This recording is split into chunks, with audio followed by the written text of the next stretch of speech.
Okay, next we are going to discuss moment of inertia. Some problems as such.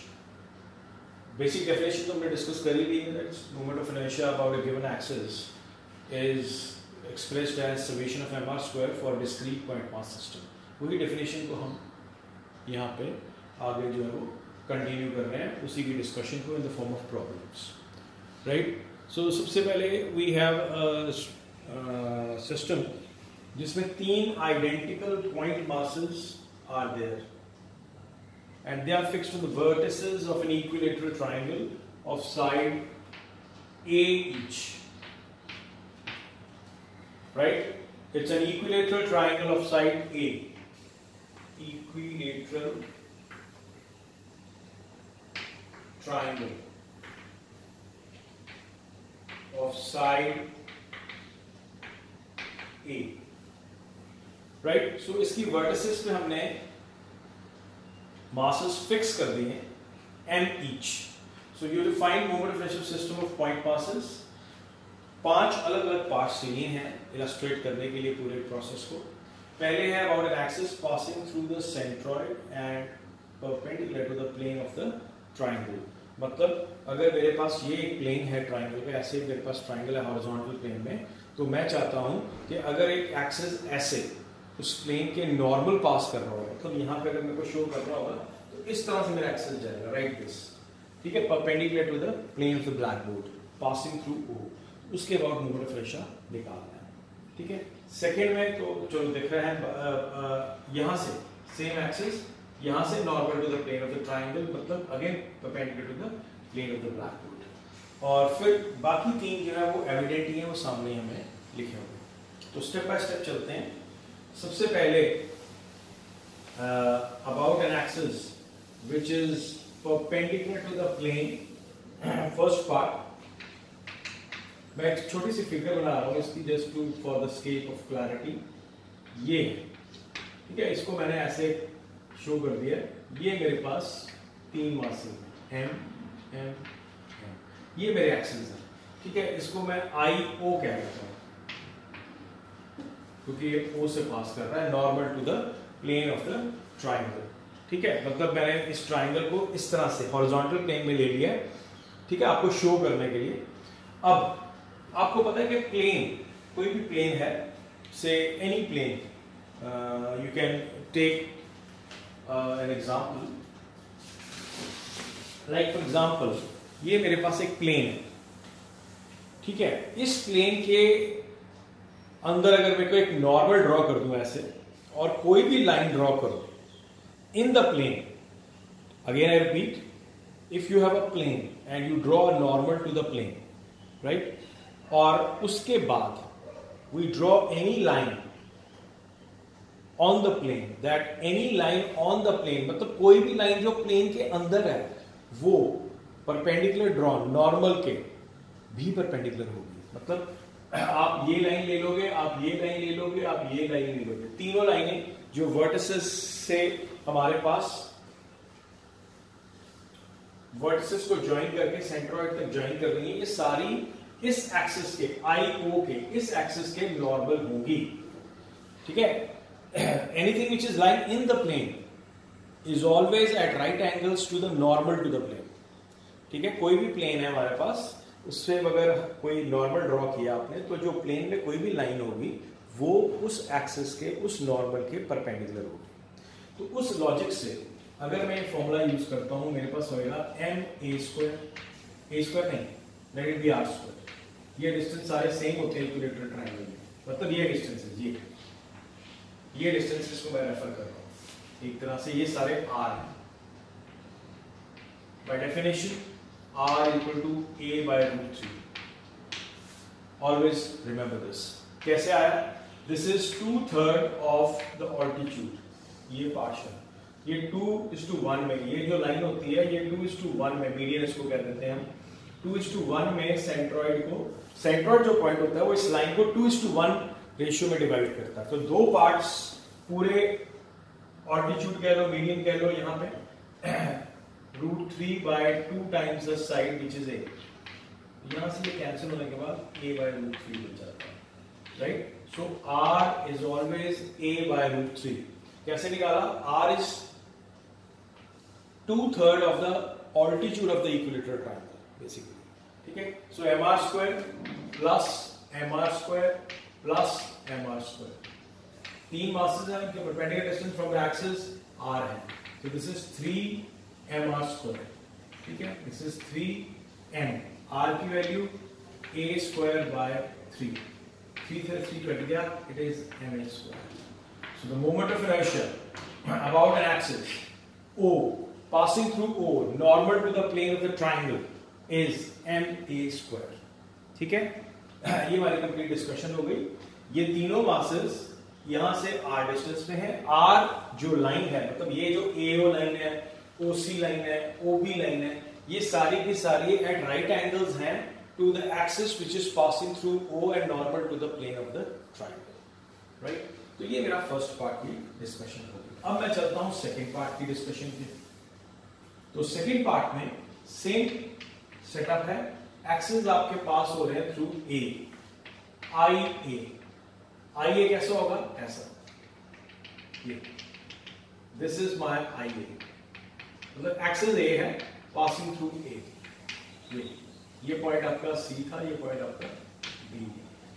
तो अब मेरे पास ये axis नहीं है, बल्कि ये एक्सिस है, ये वाला. पर ये नॉर्मल टू द प्लेन है.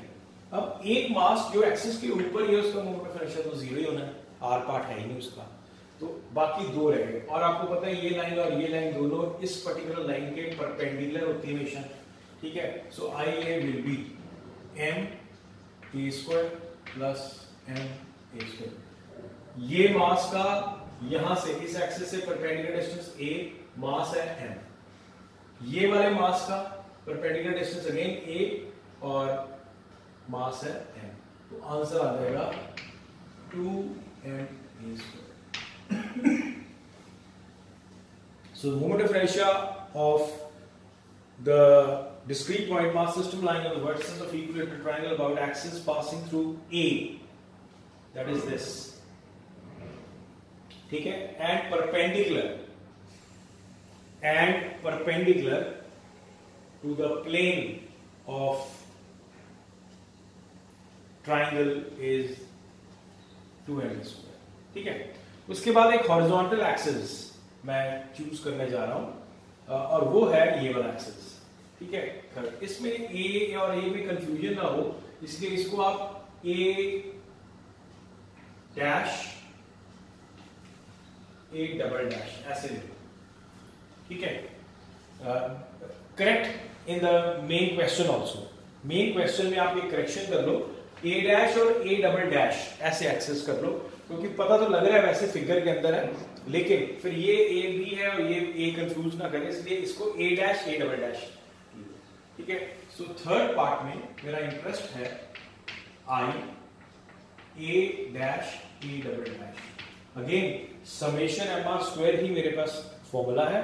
अब मैं क्या करूंगा, ये मेरा एक्सिस है, तो मेरे को एक डिस्टेंस ये चाहिए परपेंडिकुलर, एक डिस्टेंस ये चाहिए. राइट? सो ये वाला डिस्टेंस तो मैंने कैलकुलेट किया हुआ है यहां से यहां तक का, विच इज a/√3. ठीक है? इसको मैं अलग से लिख देता हूं. a/√3 है ये डिस्टेंस, और ये डिस्टेंस जैसे मैंने कहा 1/3 ऑफ द ऑल्टीट्यूड, √3/2a. ये आ जाएगा 2√3. तो दिस इज 1/2√3 into a. ये डिस्टेंसेस आ गए मेरे पास. इसको मैं R ही कहूंगा, इसको मैं R1 कह सकता हूं. ठीक है? यहां से कटिंग होकर √3 आ जाएगा, 2√3 ये मेरे पास R1 आ गया. मतलब यहां से ये डिस्टेंस और यहां से ये डिस्टेंस, ये दोनों आ गए. ठीक है? क्योंकि ये हमें प्रॉपर्टी पता होती है कि ये पॉइंट इस पूरी लाइन को 2:1 की रेशियो में डिवाइड करता है. ये एक ज्योमेट्रिक प्रॉपर्टी है. ठीक है?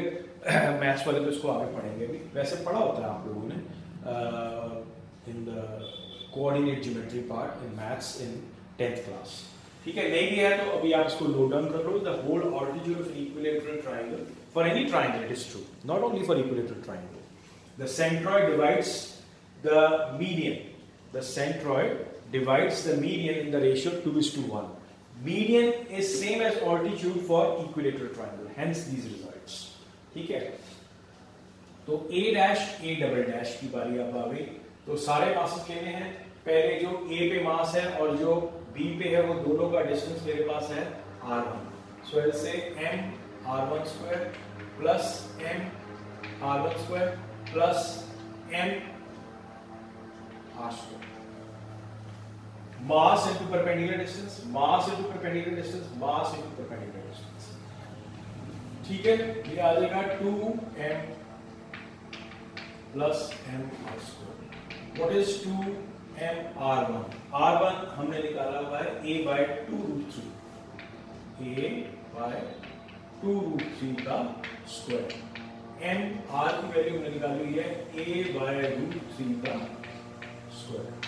ये आ जाएगा 2M A square by 12. 4 3s are 12 plus M A square by 3. Cutting हो गए के बाद ये आ जाएगा MA square by 6 plus MA square by 3. MA square by 6 and MA square by 3. So LCM is 6. I'll have MA square plus 2MA square leading to, this will lead to MA square by 2. Hence, the final formula, the final value for moment of inertia is MA square by 2 about an axis A dash A double dash. ये वाला centroid से पास कर रहा है, लेकिन it is lying in the plane of the triangle. पहले दो normal to the plane of the triangle थे axes, ठीक है? ये कहाँ lie कर रहा है? In the plane of the triangle. Hence, आपके पास ये थर्ड रिजल्ट भी पिक्चर में आ गया हमारे पास. अब चलते हैं फोर्थ पे. फोर्थ और फिफ्थ इजी है, मतलब आपको गिवन ही है. अब एक आपने डिस्कशन ले ली है एक की, तो बाकी भी आपको आराम से क्लियर हो जाएंगे. I take I fourth part B B dash. पहले था आई थिंक ए डैश के बाद हमारे पास है वाई वाई डैश है पहले आई थिंक. चलो तो देख लेना, वाई वाई डैश है पहले हमारे पास, आई वाई वाई डैश. तो आई वाई वाई डैश में ये तो 0 हो जाएगा, प्लस ये हमारे पास A है परपेंडिकुलर डिस्टेंस, प्लस ये एग्जैक्टली ये वाली लाइन का फ्रैक्शन है, तो ये A by 2 होगा distance, because this is A by 2 for equilateral triangle. So it is M A square by 4. This is 5M A square. ठीक है, यहां से परपेंडिकुलर डिस्टेंस, यहां से perpendicular distance, these are horizontal lines. ठीक है, so next आ जाएगा I B B dash. अब ये इस पे लाइन कर रहा है, ठीक है, तो नेचुरली इसका मोमेंट ऑफ इनर्शिया 0 हो जाएगा. दो बचेंगे A, और यहाँ पे हमारे पास जो है B वाला और A वाला मास कंट्रीब्यूट करेगा, और यहाँ से सब का डिस्टेंस ऑल्टीट्यूड ही है. So I will have M into √3 by 2 times the side का square plus M √3 by 2 times the side का स्क्वायर. पूरा ऑल्टीट्यूड आ जाएगा ना, पूरा पूरा ऑल्टीट्यूड, ये और ये यहां से लेकर यहां तक. ठीक है, इसका 0 C पार्ट का, right. So because it is lying right of axis, M0 whole square. So I have this is nothing but 3 by 4 plus 3 by 4 which is 3 by 2. So hence the answer is 3 by 2 MA square. 3 by 4 plus 3 by 4 naturally it is 3 by 2 MA square. So this is how you get moment of inertia about BB dash. ठीक है, तो एक तरह से ये एक single question है जिसमें 5 क्वेश्चन हमने कवर किए हैं, और इसमें सारे के सारे आपके पास आंसर्स जो है वो पिक्चर में आ गए. नेक्स्ट मैं एक और एग्जांपल लेने जा रहा हूँ just for sake of clarity, और उसमें भी हम यही आइडिया यूज करेंगे समेशन M R स्क्वायर वाला. ठीक है, तो it's a square, masses M 2M 3m, 4m. This is the center. This is a square of side A. Square of side A. So to find moment of inertia of system of masses, of system of point masses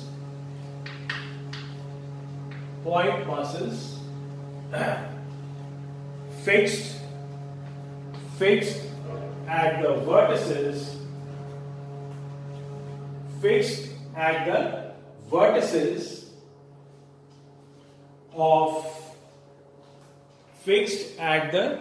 vertices, of square of side A.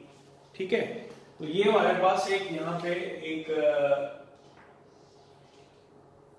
Square है और उसकी vertices पे fixed है.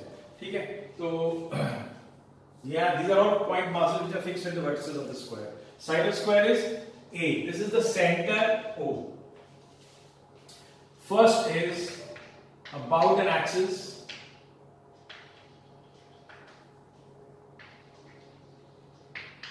Passing through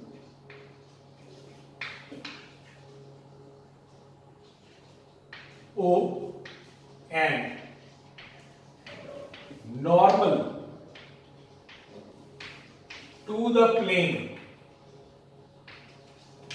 of square.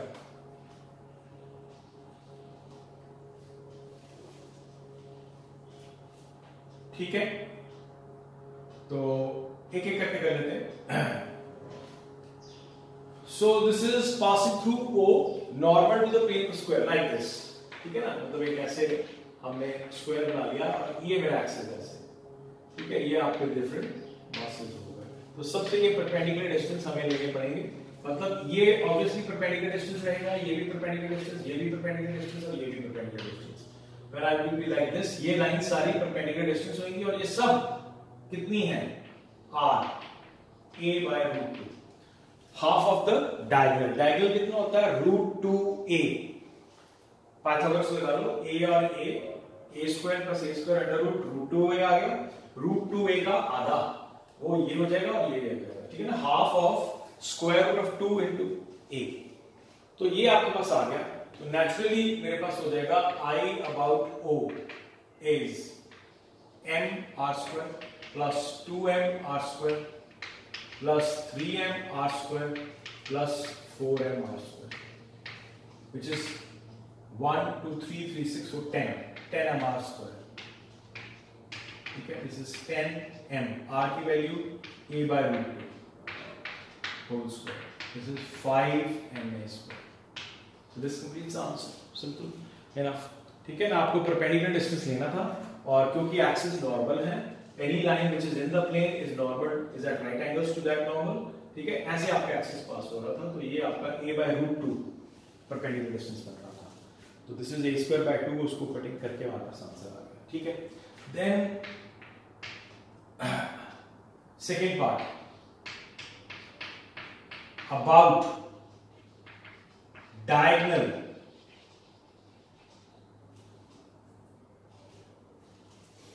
Say this is A, this is B, this is C and this is D.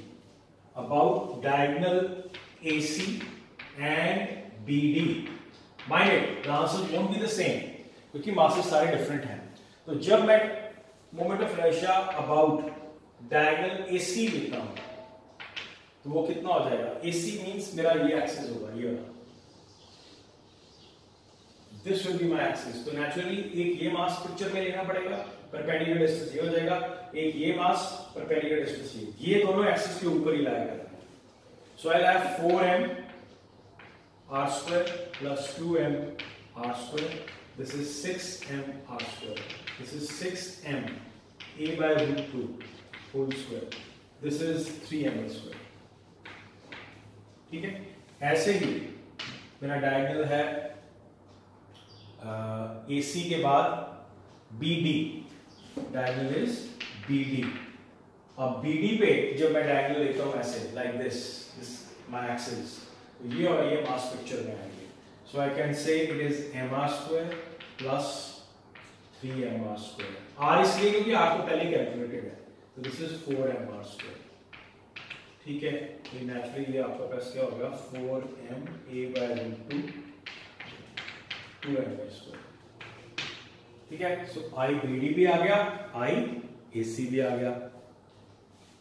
ठीक है, इसके बाद हम चलते हैं आगे, कुछ और एक्सेस चूज करते हैं इसी particular setup. Right, so third हम चूज कर रहे हैं an axis, third part about an axis passing through center of mass of the system. Third क्या कर रहे हैं, about an axis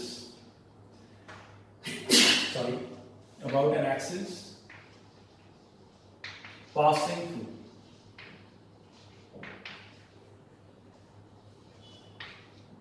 center of mass and normal to the plane of square.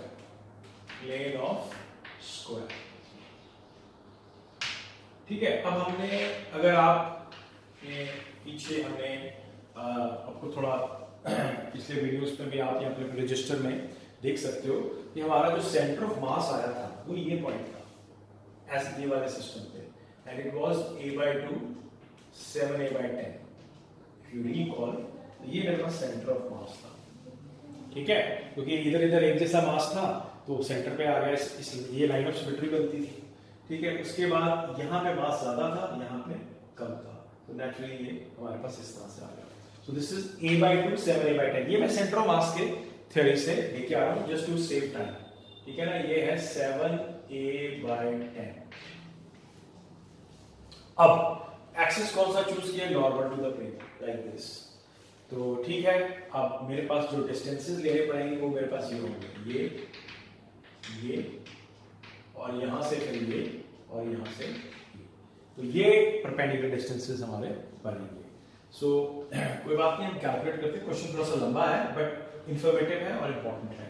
ठीक है, तो I will have r1 I about O is equal to, सबसे पहले मैं m और 2m लेता हूं. देखो m का डिस्टेंस और 2m का डिस्टेंस एक जैसा होना है, तो इसको मैं r1, इसको भी r1 ले लेता हूं.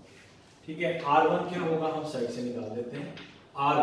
r1 में ये पाइथागोरस से हम अपना आंसर निकाल सकते हैं. ये वाली जो पाइथागोरस है, तो ये आपका a² बन रहा है, a²/2 बन रहा है. पाइथागोरस लगाने के बाद दिस स्क्वायर प्लस, सॉरी, ये a/2 बन रहा है, a²/4, ये a/2 था, और ये मेरे पास है 7a/10 प्लस 49 a²/100. तो ये मेरे पास r1² सीधे आ गया, और r1² में आ जाएगा 25, इधर आ जाएगा, नीचे 100 आ जाएगा. 25 a² plus 49 plus 20 will be 69 plus 5 74. So this is 74 a². अभी मैंने सिर्फ r1² निकाला है. ठीक है ना, 25 plus 49 95 14 252 7. ठीक है, तो ये मेरे पास इसकी वैल्यू आ गई. ऐसे ही r2² निकाल दूंगा.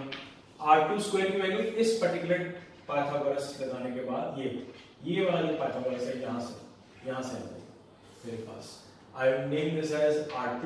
This is also R2. ये R1 थे ये. ठीक है, चाहे आप अलग से नया ट्रायंगल बना लो एक अपनी क्लैरिटी के लिए. ये देखो, ये ट्रायंगल है, ये पॉइंट है, ये मेरा यहां से R1 है, और ये मेरा यहां से R2 है. ठीक है, ये नेचुरली आपका यहां पे ये डिस्टेंस a/2 था, ये भी a/2 है, ये 3a/10 बचेगा, ये 7a/10 है, ये हो ये बना. 7a/10 में से आगे क्या करना है, a²/4 this square plus this square 9a²/100. 25 and 9 34, 25 and 9 34 a²/100. ठीक है, तो हमने r1² निकाल दिए, r2² निकाल दिए. अब हम मोमेंट ऑफ इनर्शिया कैलकुलेट कर लेते हैं. Moment of inertia 4m R2 square ही आना है प्लस 3m, मैं ज्वाइंटली कर रहा हूं, R2 स्क्वायर प्लस नीचे वाले m और 2m, m और 2m से R1 स्क्वायर आना है, जमा कर लिए, ये आ गया 7m R2 square plus 3m R1 square. क्योंकि जब ऐसे एक्सेस हमारा जाएगा ऐसे, तो ये और ये परपेंडिकुलर डिस्टेंसेस बनेंगे, ठीक है। तो ये आ जाएगा 7m R2 square that is 34a square by 100 plus R1 square 3m 74a square by 100, ma square by 100 मैं कॉमन निकाल लेता हूं, ma square by 100, 7 4s are 28, 7 3s are 21, 238 plus 3 into 74, 3 4s are 12, 3 7s are 21, 122, ये आ गया, ठीक है। इसको अब हम बना लेते हैं, 238 एक हो गया, 222 एक हो गया। एक बार फिर चेक कर लेते हैं, 2 8 10, 1 2 3 3 6 4 16, let me check, 3 4s are 12, okay, 3 7s are 21 and 2 122, 222 हो गया, 7 4s are 28, 2 7 3s are 21 and 2 23, 7 4s are 28 हो गया, और ये आपका 238 आ गया, और इसके अकॉर्डिंगली हमारे पास 460 वैल्यू आ गई। So this is 460 ma square by 100, this is 4.6 ma square, right. So this is how you get the moment of inertia of such a system. एक बार फिर आप कैलकुलेशंस चेक कर सकते हो, ठीक है, लेकिन यही आपका आंसर बनेगा। यहाँ मैं ये बनाता हूँ, ये थोड़ा सा लंबा क्वेश्चन था, पर ऐसे क्वेश्चन भी आ सकते हैं, इसमें से एक पार्ट आ जाए, मतलब एक पार्ट क्या है, ये पूरा भी आ सकता है, क्योंकि कैलकुलेशन थोड़ी लंबी जो है वो, जैसे जेईई वाले एग्जामिनेशन होते हैं, नीट वाले होते हैं, उनमें कैलकुलेशन किसी क्वेश्चन में चेक हो जाती है, ठीक है। एंड दिस, ये आपके पास इतनी भी टफ कैलकुलेशन नहीं है, एडिशन सब्ट्रैक्शन ही करनी है, एक तरह से एडिशन ही करनी है या मल्टीप्लिकेशन करनी है, ठीक है कि नहीं। मैं एक बार फिर रिपीट कर रहा हूँ, ये हमारे डिस्टेंसेस पाइथागोरस से निकाले हमने, this square plus this square, this square plus this square, R1 square हमने निकाला, a square by 4 plus 49 a square by 100, तो 29 प्लस 49 25 प्लस 49 से ये आ गया। ऐसे ही हमने ये R2 निकाला, a square by 4 plus 9a square by 100, ठीक है। यहाँ पे ये हमने निकाला R2 स्क्वायर, फिर आगे जो जो मासेस इन्वॉल्व थे उनके साथ वो ले लिए, ठीक है, और यहाँ पे फिर हमने मल्टीप्लिकेशन कर दी and accordingly we got the answer, ठीक है। तो ये है एक अच्छा क्वेश्चन, स्टैंडर्ड का question about an axis passing through COM and normal to the plane of the square. ऐसे बहुत सारे क्वेश्चंस हमारे पास बन सकते हैं, ठीक है, जिनमें आपको ये सब पूछा जा सकता है, राइट।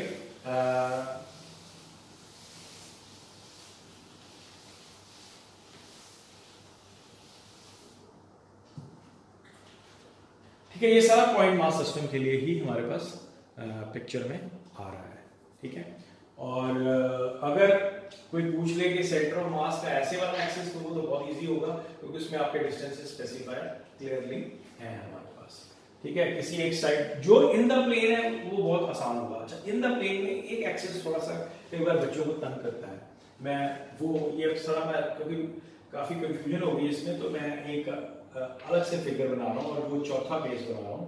ये an axis which is in the plane इस डायगोनल के पैरेलल, ठीक है, like this, parallel to this diagonal exactly, a line which is drawn exactly parallel, मतलब ये आपका perpendicular distance बनेगा, ठीक है ना। तो let's write down that fourth part about an axis, about an axis, geometry यहां पे वर्क कर रही है, about an axis passing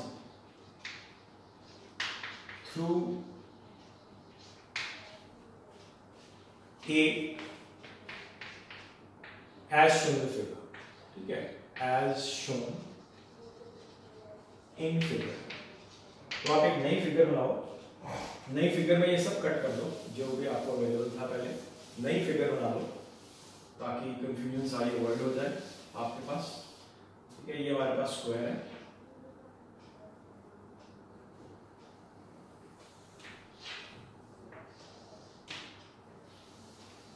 right, and I am drawing my axis now. ये मेरे पास डायगोनल था, exactly parallel to the diagonal, ये मेरा एक्सिस है। ठीक है, showing the figure, this is BB dash, BB dash is parallel to BD। Again B नहीं होना चाहिए, PQ कर लो, PP डैश कर लो, चलो PP dash, PP dash parallel to BD।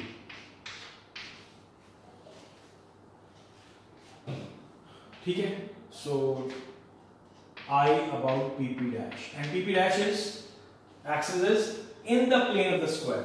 ठीक है, PP dash is, ये बहुत जरूरी है, PP dash is in the plane of the square, in the plane of square,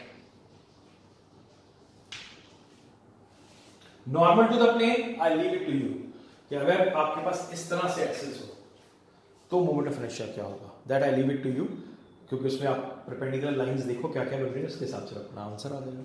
ठीक है, so PP dash is equal to PP dash, इसी plane में ये आपके परपेंडिकुलर डिस्टेंसेस बन रहे हैं ये। ठीक है, मतलब एक तरह से यही हो गया perpendicular distance which was centre से पास करता हुआ व्हिच इज a/√2। ठीक है, तो ये तो उसके ऊपर ही है। अब ये परपेंडिकुलर डिस्टेंस आपके पास ये है, इसका परपेंडिकुलर डिस्टेंस भी यही है, और ये परपेंडिकुलर डिस्टेंस आपका, क्योंकि ये राइट एंगल्स पे होता है, ये आपके पास एक स्क्वायर है। ठीक है ना, तो डायगोनल के जो भी पैरेलल है, तो जो ये वाला diagonals are at right angles, तो उसके हिसाब से ये पूरा डायगोनल आपकी लेंथ बन जाएगी। तो ये आपकी r हो गई इस केस में, वो दो सेम हो जाएगी, ये आपकी जो है वो इसी लाइन पे आपके पास ये R1 मान सकते हो, यहां से लेकर यहां तक पूरा पूरा जो लेंथ है। तो एल से सबसे पहले m इंटू 0 a पे प्लस 2m प्लस 4m, ये दोनों एक जैसे डिस्टेंस में हैं, तो एल से दिस इज a/√2, और 3m सबसे फार पार्ट है, दैट इज √2a, पूरा diagonal, that serves the answer. ठीक है, तो इस एक्सिस से इस मास का परपेंडिकुलर डिस्टेंस, ये मास का ये perpendicular distance which are the same, क्योंकि ये पैरेलल लाइन है, और वो आपका डायगोनल हो गया। So this will be 6m a² by 2 plus 6m²।